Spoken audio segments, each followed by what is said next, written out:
Entitled mother tells me it was my fault she had to hit her kid during Christmas dinner. My mum's friend invited my family over for Christmas. Last night, I played with the kids for a while, helped to make the food, we ate, we opened presents. Everyone was having a good time. We stayed the night, and the next day we sat down for lunch. It took a while for everyone to sit down, so I pulled out my phone. I was using it while I ate, even though I knew the other teen at the table wasn't allowed to. Next to me were the mum's friend's sister, entitled mother, her husband, and their 6-year-old. The kid had finished his food and wanted to go play. His mother, a simple woman, told him no, because it's rude to get up from the table while others are still eating.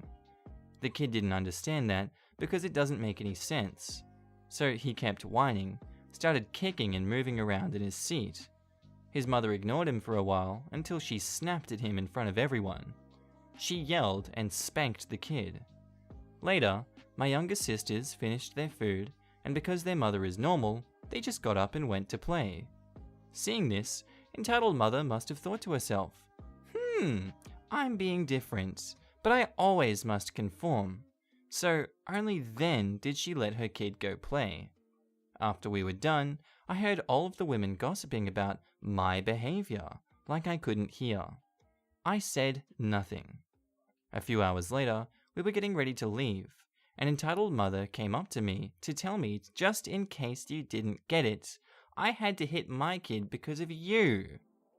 I decided I was bored of being the bigger person at the moment, and I said, okay, whatever. My mum asked me what she was talking about, and I said I was on my phone at the table, and she was pissed about it for some reason.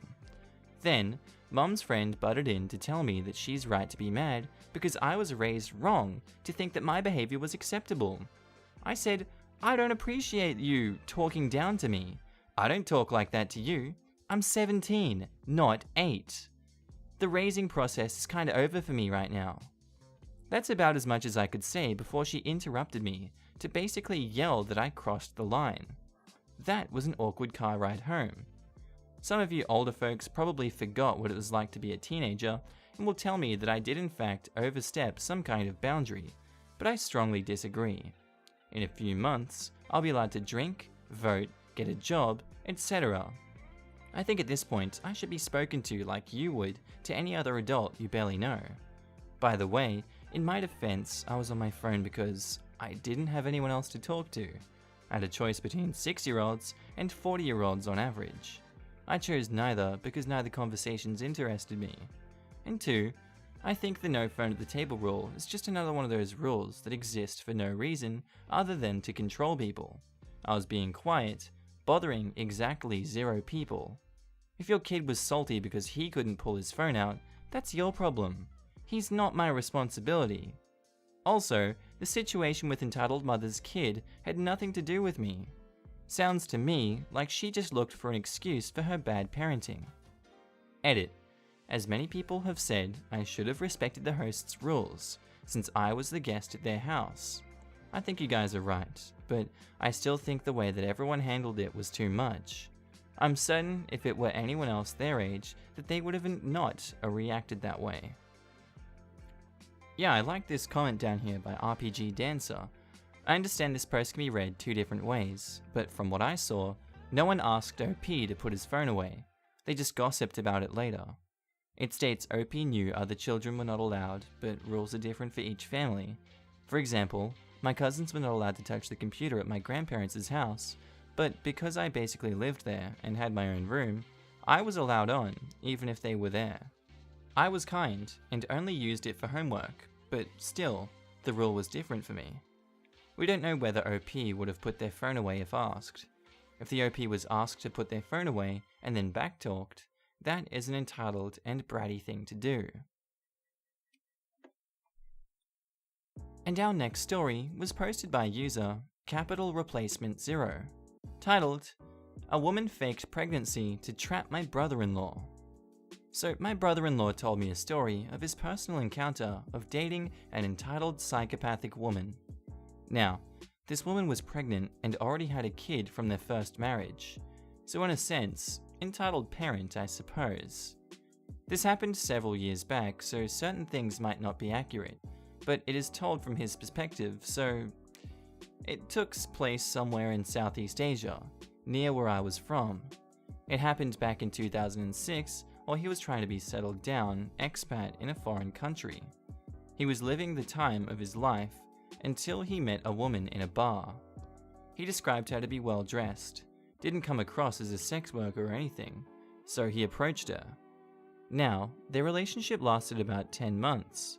3 months of courting her, and the rest of her was faking her pregnancy. The pregnancy is the key to this story. During the relationship, he would endure her abuse. She'd punch him, kick him, scratch him, bite him. She stole his laptop, his PlayStation, his phone, got his family numbers to call, and always played the victim card, accusing him of domestic abuse, but never went to the police herself. All in all, my brother-in-law was isolated from others by her, really. A set for a toxic environment. Anyway, 3 months in, and she said the condom broke because she got pregnant with his kid. During those 3 months, he was ready, scratch that, more than ready to leave her butt behind, and she knew that. She also knew that he's a softie, so she pretended to be pregnant. He got excited. He went telling everyone, and she was over the moon because she was getting the attention. Anyway, 5 months in, and he'd always be cooking, doing things for her, because she said she couldn't do anything since she was pregnant. She couldn't even fix her own breakfast. Then one day, he made a dish for her of rice and sausages with salad. It's an interesting dish. Actually sounds good. She sat down to eat, but she just threw the plate into the wall. Sorry, reminds me of a time Dad was having an argument with Mum and he was just chucking dishes out the window and just breaking them. Anyway, she evidently got up to punch him, kick him, whatever abuse she could do to him. She thought that since she was a woman and was pregnant, she could do whatever, including stepping over the boundaries of domestic abuse, and he was the man who should be able to take it. He sent her flying into the cardboard door. Jesus. He said himself he was not proud of what happened, but he was provoked to no end, and his boundaries were beyond stepping and stomping over, so he retaliated and went downstairs to call the police. The police came, talked to her, and then got his side of the story. My God, dude. Then, according to my brother-in-law, he said the police straight up telling him she was pregnant and needed some TLC. I get it. Pregnancy sucks. A lot paint it as a beautiful experience, but it's also a pain in the ass. Pardon my French. You know what they told me? He continued. They told me to take her to the finest restaurants, to any 5-star restaurants. Not cooking for her because she didn't want that. She wanted to go out and eat these expensive foods every day. He shook his head. She wanted to get out of my apartment and book us 5-star hotels with a luxurious spa and crap like that. She basically abused me because I was not giving her the billionaire treatment because she was pregnant. So, the whole pregnancy, she thought she'd be treated like a queen. He already spent money on everything because, in her words, she couldn't work as she was pregnant. He spent his days both working in a foreign country and finding the time to groceries shopping and cooking for her. But no, it was not enough. She didn't want to do any chores or go out in the heat because she was pregnant. So she said, plenty of pregnant women that I know, including you, capital replacement, work their butts off until they cannot any longer. She couldn't even walk or get up without needing help because she was pregnant. She was not sick or bleeding like you did, dude. She was fine. I told her to go to the doctors, but she wouldn't. It was insane. Then, some months later, around the 7th month actually, he was getting suspicious about her pregnancy. He asked her straight up if she truly was pregnant because she would still be going out every night getting drunk, while he explicitly told her not to do it because it had hurt the baby. He tested her urine by taking a sample from the toilet, and it turned out she was not pregnant. Not at all. Hold up. My man's just straight up. How is she leaving urine in the toilet?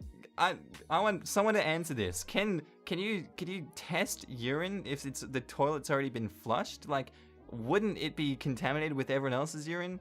Something's not adding up in this story here, man. What is going on here? My man's crazy. They're both crazy. He then kicked her out. He got very upset at the end of this story. He explained how he was so excited to be a father, despite the crazy mother, and how he was preparing everything to make sure both the baby and the mother were safe. As it turned out, she was not pregnant. He didn't have to deal with her any longer, and he found out even more from her sister that she'd been seeing other foreign men as well, not just him, and was getting money from them. He left her for good, and she still harassed his family afterwards until she got a new victim. The end. Thought destroyed.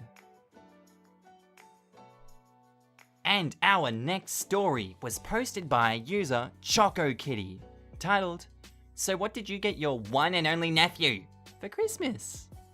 Not sure if this belongs here, but it was the first place I thought of. If it fit better somewhere else, just let me know. Just wanted to rant. If this story fits somewhere else, guys, put it down in the description. I'm sure it's a r/not-today Karen and r/just-no-mother-in-law. Anyway, relationship background. My half-brother is 34 and I'm 21, and we are not close. As a child, I was aware that he didn't like me, but we're civil. He recently has tried to give me gifts for special occasions, but they were pretty offensive, I guess. Like a book on how to relieve stress. I gave it away. As for my parents, I stopped giving a rat's ass about having a relationship with them when I was in middle school, as they were not supportive. So my half-brother recently had a kid. I'm unsure of age. My dad had been making snide remarks about me not wanting to spend time with the kid or holding the kid, saying things like, "You're just jealous that you aren't the baby of the family anymore," and the sort. My dad drives me to school every day, as he complains about me not getting my driver's license, while also saying he doesn't want to teach me. This morning, we were on the topic of Christmas gifts. He asked me, a college student who pays their own tuition, the question of, "So what did you get your one and only nephew for Christmas?" I was ticked off. Well, maybe if someone didn't take half my savings, I would give him money. My dad borrowed $6,500 from me to buy 2 motorcycles a month ago, promising me that I would keep the profit. Nope. My dad was angry. Why does no one have any money? I just rolled my eyes.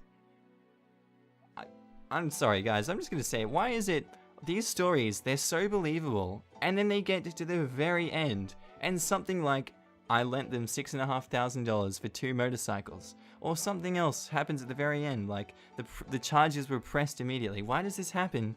I'm just gonna say it, I want to believe a lot of these stories, but they put these things at the end, and it completely just throws the story away for me. Like, I can't believe that.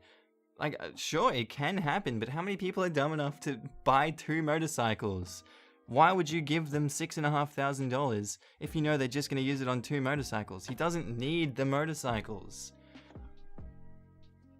And gamers, our last story was posted by user VV Pineapples VV, titled, "Entitled Mother asks me to make an appointment for the emergency room." I wrote this on my phone, so sorry for any format issues. Today is December 24th. I went with my auntie to take her son to get blood work done. She had the paperwork to take to any blood work lab she wanted, so I'd figured we'd be going to the one nearest to us, only about 10 minutes away. We are driving in the direction of the lab until she passes the turnoff. I was a little confused, but didn't say anything, thinking maybe we were going somewhere else. Then we arrive at the hospital. That's when she mentions that she was taking him to the emergency room. That's when I got the bad feeling, still not saying anything though. We walk into the emergency room, and it is full. We go to the desk with a couple of triage nurses sitting at it, and the entitled mother says, "I'm here to get blood work done for my son. I have the papers and everything, but I see it's busy. What's the wait time?" Nurse 1 says, "Well, at the moment you're looking at about 3.5 hours. Are you kidding me? I can't do 3.5 hours. Can I make an appointment for another day? Mate, this is the ER. You can't make appointments. That's not really how it works. You can call lab that we passed on the way here and make an appointment there." "Well, I was just hoping that someone with more experience with children would be able to do it. They're pretty experienced at the lab, mate. It's what they do. But I understand your concern. However, that's the best we can offer, sorry. The entitled mother starts ranting about how her doctor told her to take her son to the ER. Well, he shouldn't have told you that, because it's not really good use of time here, considering you could take it to any lab. Could I come back at a better time tomorrow? The nurse shakes her head. Unfortunately, it's unpredictable, and it's probably gonna get busier. You could try coming in early in the morning if you really wanted to, I guess. Huh, oh well, I can't do this. Thanks though. Sorry. And we left. The entire drive home, she complained about how it was bullcrap that you couldn't make an appointment for the emergency room. What's wrong with some people? What's actually wrong with some people? It's so dumb. Anyway guys, I hope you enjoyed that great little video we had today. I hope you loved it. More entertaining content to come in the future. I hope you guys enjoyed. I hope you love it. And I'll see you in the next video. Bye.